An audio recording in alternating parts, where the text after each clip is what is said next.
Okay, nandito tayo sa aking mga sisiw. Gabi na, ang oras ay alas 9 ng gabi. Ayan o. Okay, alas 9 na ng gabi. Ngayon ko lang bubuksan yung heater. Ito yung heater.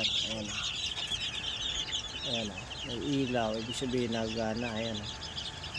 So ito, ang init nito yung parang ano lang, tama lang. Ayan o. bago ko sila pinapatulog, pinapainom ko muna sila. Ayan. Bali nakatulog na sila, pero ginising ko yung iba dahil para sigurado tayo na bago ko patayan ng ilaw, ito papatayin ko yan, yung ilaw na yan. Nakainom ulit sila ng tubig para pagising bukas ng umaga, talagang yung kinain nila kaninang alas 4, alas 5, gano'n, talagang ubos. May labas nila ngayon sa magdamag.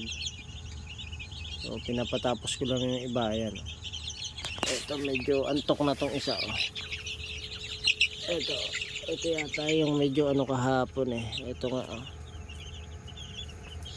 masigla naman siya, masigla.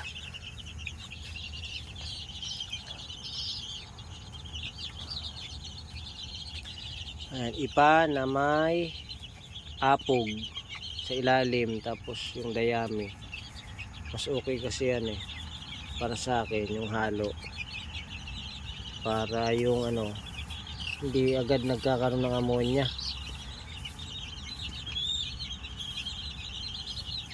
Tsaka lumalakas yung mga binti ng sisiw dahil dito. Ito matigas kasi itong kaykayin ito kinakaykay nila, lumalaban. Kumpara mo pagka purong purong ipa lang, pag kinaykay nila malambot. Ito medyo matigas, so mas okay para sa akin. Ayan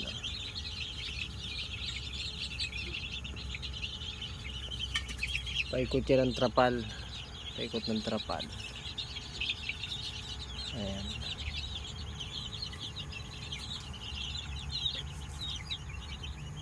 So sa ganitong estilo ko, hindi nawawala ng mortality, pero at least doon nga pumapasok yung sinasabi ko na sisiw pa lang, naralaman na kung gaano katibay.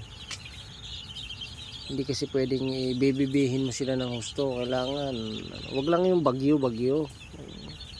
Kailangan pagka malamig talaga panahon, sa loob lang sila. Pero pagka ganitong yung sumikat na araw, patuyuin mo muna yung lupa, dahil yung singaw nga ng lupa hindi nga rin nakakabuti sa kanila. Pagka alam mong talagang tuyo na lupa, pwede mo silang palabasin tulad ng mga yan, medyo malalaki na, pwede na palabasin yan. Kaya mo na yan maghapon dyan sa labas, basta wala na silang kahalo na mas malalaki pa sa kanila. Pagkagabi, yun, kailangan papasokan mo sa loob dahil parang bata rin Kaya lang ako, ayaw ko masyadong binibaby.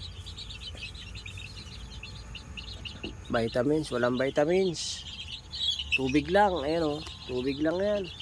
Tubig sa gripo.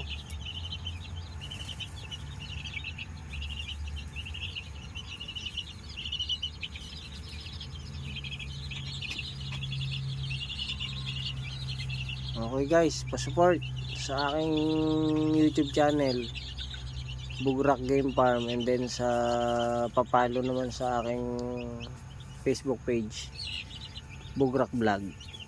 Thank you, bye bye.